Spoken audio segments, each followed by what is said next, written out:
and start celebrating like, oh my gosh, we're getting our dream house, we're getting our dream house. And the next day, the other person backs out.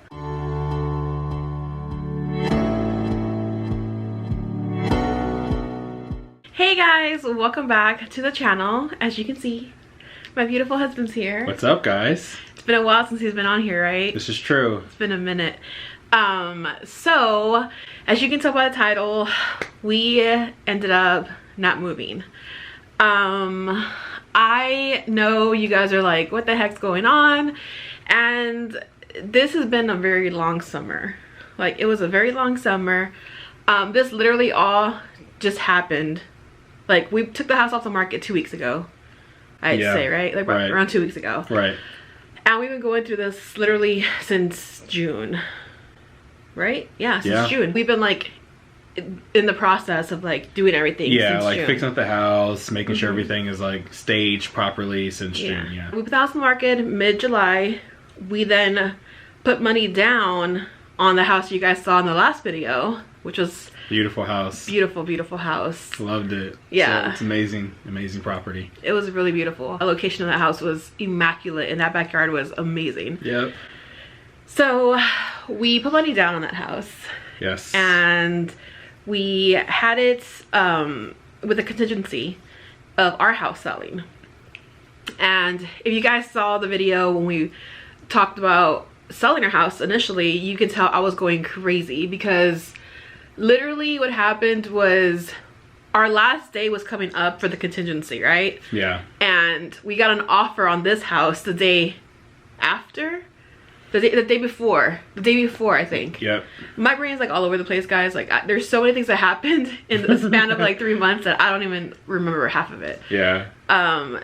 We got an offer, but that ended up It fell through the next day. Yeah. So like we got it, I think they called us on Monday to say that we had the offer. The emotions. And we're like, okay, cool. But then the offer itself was okay.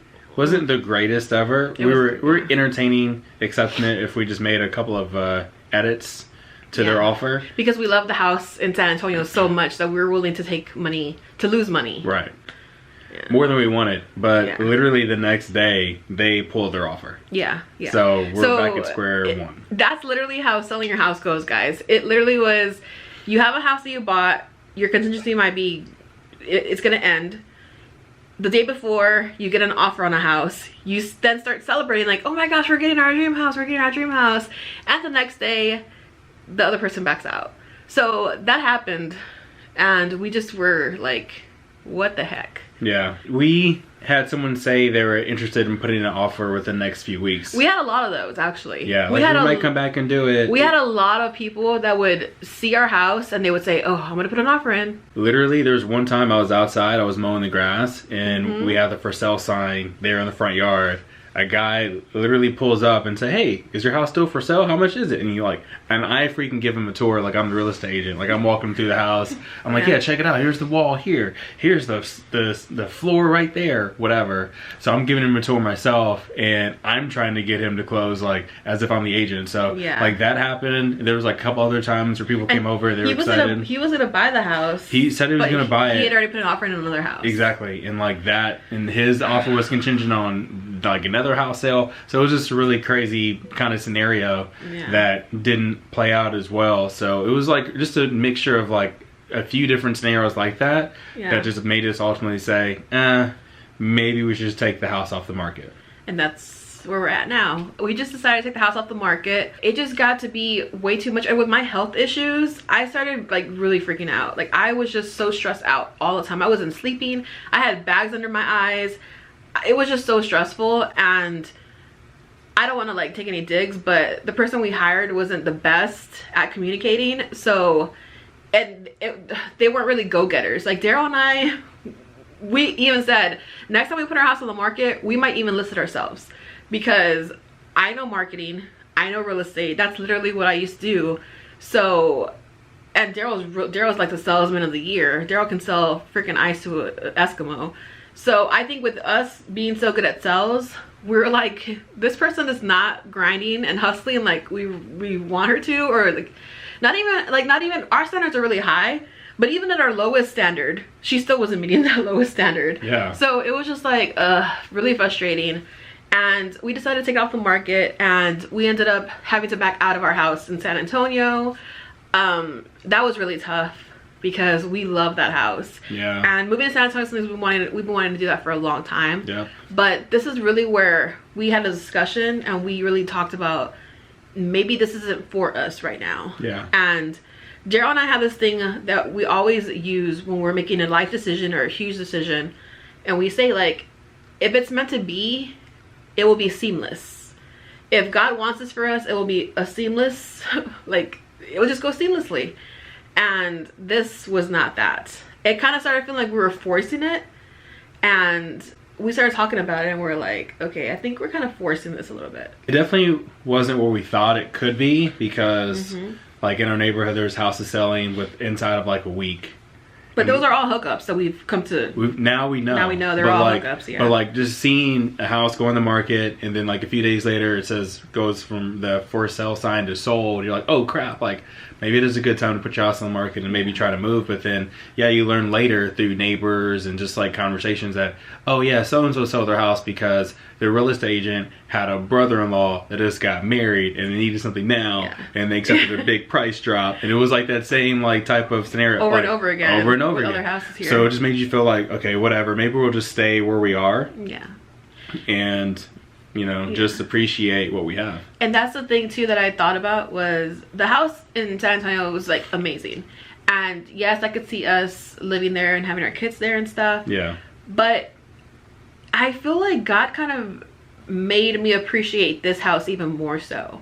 Because when we were selling this house, when we already had the house in San Antonio, all I kept thinking about was like that house over and over and over again. Right. But I felt to, I guess, appreciate this house and what it's done for us, and just, this is our house, you know, this is our home. It's not that we weren't appreciating our blessings then, it's just when things don't go as you would like them to or as your plan, it kind of just like, it's a wake-up call to you, and it says, okay, well, you have your plan here, but maybe that's not God's will for you. Yeah. Maybe God's will is for you to just stay right where you are for however much time, whatever the case is. And it's probably because you're meant to be there, maybe to impact somebody else's life or something, or do something with your own that maybe you don't see right now. That San Antonio house wasn't where we were meant to be. And we've been so content with our life where it is now, versus always like looking to the future. Yeah. Because that's one thing that we have a problem with, and we both love speaking about the future. And doing that so much, there's nothing wrong with doing it and having ambition and having dreams. I'm not saying that. But when you do it so much that you don't appreciate the present, that's where the issues start. And I feel like we've had like a peace lately. It's only been 2 weeks, but I'm appreciating those 2 weeks after a crazy like 3 months, you know? Yeah. Because I got the IUD in June, and I've been dealing with like health issues with that. Like, well, not really health issues, it's actually been great.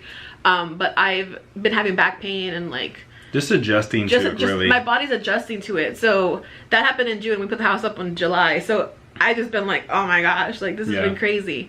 But these last 2 weeks of peace have been awesome and contentment, because it really opens your eyes to like your blessings and appreciating. And I just wanted to share this journey with you because I felt like this could be a little like mini life lesson of just appreciating your blessings and being okay with where you are right now in life. Not always being in a rush to get to the next step, to get to the next level. Basically, what we've come to realize, like if it's not God's will for you, it's not going to happen. And you have to be okay with that. You can't force your will on God. Yeah. Because God's gonna be like, nope, that's not gonna happen. It's that time yet. Like the same thing with us getting pregnant. Yeah. You know, like I've come to realize, and that's how I stay so positive. A lot of you guys are like, how do you guys stay so positive? How do you stay so positive over like this whole infertility battle for 10 years? We look at the positive of it. We look at it like, well, we've had 10 years together. I thank God that this wasn't cancer that was wrong with me, and it was just pre-cancer. So that's how I stay positive through everything. And I feel like that's just in anything in life, you know? Yeah. See, my thing is, we were talking about this yesterday. There's this song, and I can't remember the exact song, but it's a song from KB. And the lyric goes, do you really think that you have something better plan for yourself than what God has planned for you. That's like the loose lyrics. Yeah. But that, to me, that's so true, because it's like, no. Yeah. You know, because he knows you better than you know yourself. And so like whatever his will is for you is going to be like infinity times greater than what you're thinking. So for me, that's how like I got over it too. Like that's a beautiful house in San Antonio. I love the neighborhood. I love the area. Everything about it. I can envision our whole life there, A through Z. Everything should be great there. Looked like it was going to be great there. But just knowing that fact that God has something better planned for you than that, I'm like, okay, cool. So I thought that was awesome. So you're telling me that he's something like better than that? I'm like, okay, cool. Exactly. So I'm just gonna wait and see what happens. Exactly. I'm sure it's gonna be some mind-blowing thing. So it was just, this is just what happened, and I know you guys are probably super excited from seeing the house, and trust us, we were too.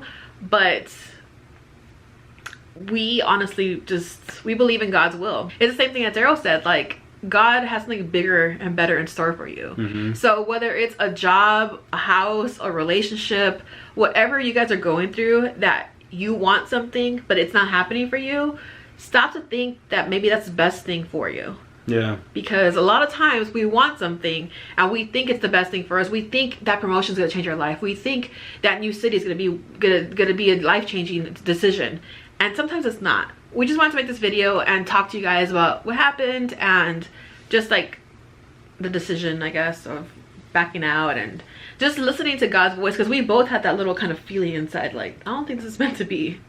Yeah, near the end of having the house on the market, it was just like, you can just tell, like, it was stressful. People were coming up to look at the house, but they weren't making any offers. Just walk through and be like, oh, wow, this is really nice. They all said the same thing. Okay, bye. And it was like, what? Hold up. It just wasn't as smooth. I think, you know, next time if we do get around to selling this house, I think we're going to try to put ourselves in just a totally different situation. Yeah. So we're just a lot more seamless. And that's what I've learned from this. Just, you know, set yourself up a little bit better for that step when it does come that time. Because now I know what to expect. Yeah. So, yeah. If you guys want a video on, like, I guess, tips to selling your house, even though we didn't sell our house, but, like, what to expect when selling your house, give this video a thumbs up, because we would love to do that if you guys want. Because I think we did learn a lot from this experience. So yeah, but we just wanted to make this quick video for you guys and just talk to you guys and let you guys know what's going on. So if you guys have any questions, leave them down below. Don't forget to subscribe if you're new and give this video a thumbs up. Well, thank you guys so much for watching. I love you guys so much, and I will see y'all in my next video. Bye, guys.